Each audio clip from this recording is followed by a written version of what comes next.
Blast off gaming with an introduction to the lore of Lorcana. The first chapter. We are Illumineers, brought to Lorcana. Our purpose is to collect and preserve the lore. We are introduced to the Great Illuinary, magical centers where power of imagination, 6 magical inks, and story stars create glimmers. Glimmers are alternate, reanimated versions of characters, items, and songs from the lore of Disney. But dark magic emerges, and an ancient lore book is discovered. This takes us to Chapter 2, Rise of the Floodborn. Fellow Illumineers accidentally open the ancient lore book. This unleashes a flood of raw chaotic mixed ink called the Ink Flood.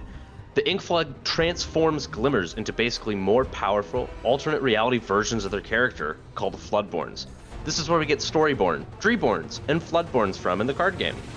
The Illumineers discover that several Glimmers have escaped from the lore book, with hints that Ursula was the first to escape, due to the seaweed traces in cards. They also discovered the Great Ink Flood has damaged the Great Illuinary, sweeping away invaluable lore like King Triton's Trident and the Spellbook.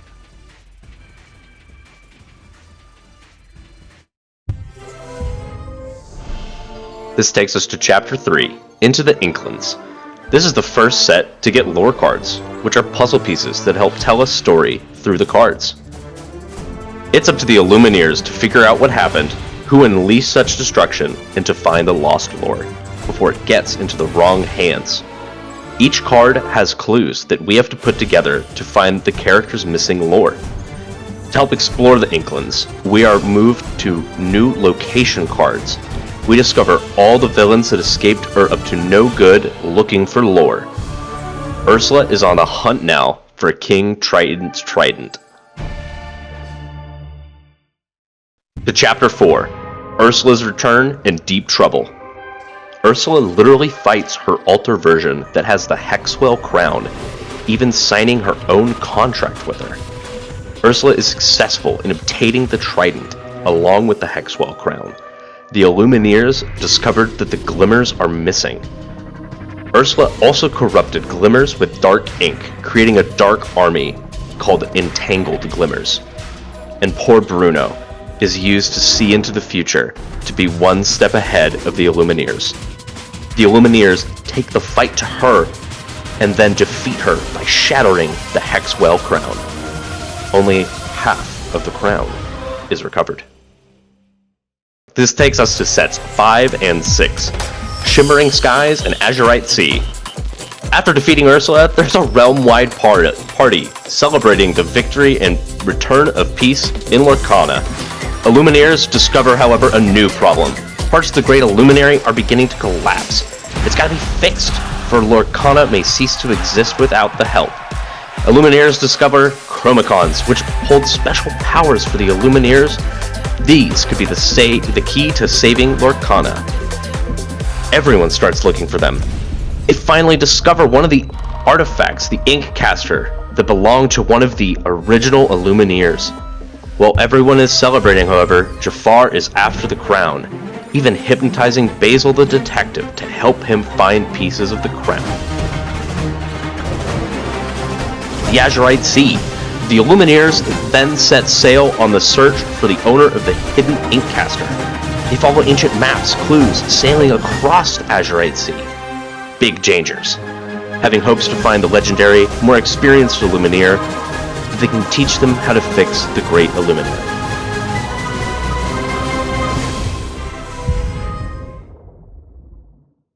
Next is Arcasia's Island, Chapter 7. The Illumineers arrive at Arcasia's Island after crossing the Azurite Sea. They discover the legendary Forge. They created powerful, unique talismans. Wielding these magical items is incredible, but they pose a danger to Lorcana. To protect a Forge, it is guarded by intricate traps and trials. The Illumineers, however, discover the ancient Illumineer Arcasia, an owl, figure, and guardian with the powerful relic called the Hexwell. Arcasia says yes to helping teach them new skills to help fix the Great Illuinary. This gave us some new card mechanics. Arcasia makes it known they need the Hexwell crown to find the Great Illuinary, but it comes with a great warning. that abusing the power could in return cause chaos. Arcasia tells them too late the other half of the crown is on the island. Jafar finds it, having followed the Illumineers in the search for the half of the crown. Chapter 8, Reign of Jafar. Jafar steals the Hexwell crown, kidnaps Arcasia, and seizes control of everything, turning the island of Lorcana into a depressing desert. Illumineers team up with heroic Glimmers for a daring heist. They defeat Jafar. This releases potent amounts of magic used in creating Jafar's island, and there were repercussions. Chapter 9, Fabled. This is a pause in the direct story narrative, celebration of Disney stories themselves with a focus on characters and moments of legend within the Lorcana world. It doesn't advance the main plot, but acts as a moment for the Illumineers to refocus and remember what they're fighting to protect before beginning their next mission. Last is Chapter 10, Whispers in the Well. It is discovered that the magical recoil has affected the Great Illuinary. Jafar's defeat broke the Inklands' magical foundation, resulting in chaos and corrupted energy, creating whispers, glitched but not fully formed glimmers. Whispers in the Well uncovers and created a portal for ancient evils of the past to resurface. Discoveries have led us to the Inkwell Caverns below the Illuminary, where the raw ink originates. The Illuminers are now detectives and ghost hunters in search of answers to why are the Glimmers glitching? How did the Illumineers restore the stability to Lorcana and prevent the entire realm from collapsing in eternal evil darkness? The Illumineers need to gather the lost lore pages and find the source of the whispers to restore them to their full form and find out who's behind it all. Thanks for learning about the lore of Lorcana with Blast Off Gaming.